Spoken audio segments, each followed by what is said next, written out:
शुक्लांबरधरं विष्णुं शशिवर्णं चतुर्भुजं प्रसन्नवदनं ध्यायेत् सर्वविघ्नोपशान्तये अगजानन पद्मार्कं गजाननमहर्निशम् अनेकदन्तं भक्तानां एकदन्तमुपास्महे ज्ञानानन्दमयं देवं निर्मलस्फटिकाकृतिम् आधारं सर्वविद्यानां हयग्रीवम् उपास्महे श्रीमहागणाधिपतये नमः श्रीमहासरस्वत्यै नमः श्रीगुरुभ्यो नमः हरि ओं। మైత్రి మీడియా ప్రేక్షకులందరికీ శుభోదయం. ప్రతిరోజు మనం తెలుసుకుంటున్న తిదివార నక్షత్రాల సమయాలు, వర్జ దుర్ముహూర్తాల సమయాలు, రోజులో వచ్చే శుభ సమయాలు మొదలైన మరిన్ని వివరాలు తెలుసుకోవడానికి మన మైత్రి మీడియా ఛానల్ని సబ్స్క్రైబ్ చేయడం మర్చిపోకండి. ఇక నేడు బుధవారం కనుక బుధగ్రహ ధ్యాన శ్లోకంతో మన శుభోదయం కార్యక్రమాన్ని ప్రారంభిద్దాం.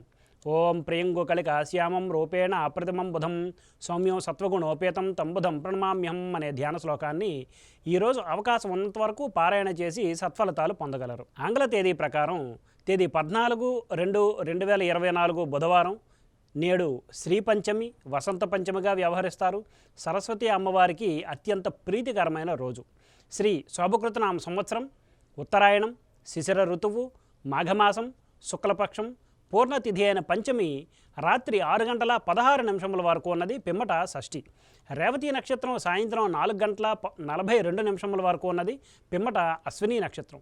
నేడు శేషవర్జ్యం ఉదయం 6:49 వరకు ఉన్నది. దుర్ముహూర్తం ఉదయం 11:48 నుండి 12:33 వరకు ఉన్నది. నేటి సూర్యోదయం 6:29 కాగా సూర్యాస్తమయం సాయంత్రం 5:52.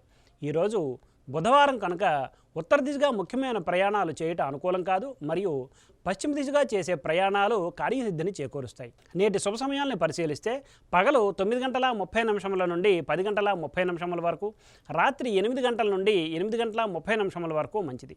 ఈ శుభ సమయాలలో స్వల్ప ప్రయాణాలు, గృహోపకరణాల ప్రారంభాలు మాత్రమే తప్ప శుభకార్యాల ముహూర్త నిర్ణయ విషయంలో జ్యోతిష్కుని సంప్రదించడం వలన శుభముహూర్త నిర్ణయం చేయడం వలన కార్యజయం కాగలదు. వర్జ దుర్ముహూర్త సమయాలలో ఏ విధమైన శుభాశుభ కార్యక్రమాలు ప్రారంభించుట అనుకూలం కాదు. ఈ మాసం మాఘమాసం కనుక వివాహాది శుభకార్యములకు శుభముహూర్తములు కలవు. స్వస్తి. సర్వం శ్రీకృష్ణార్పణమస్తు.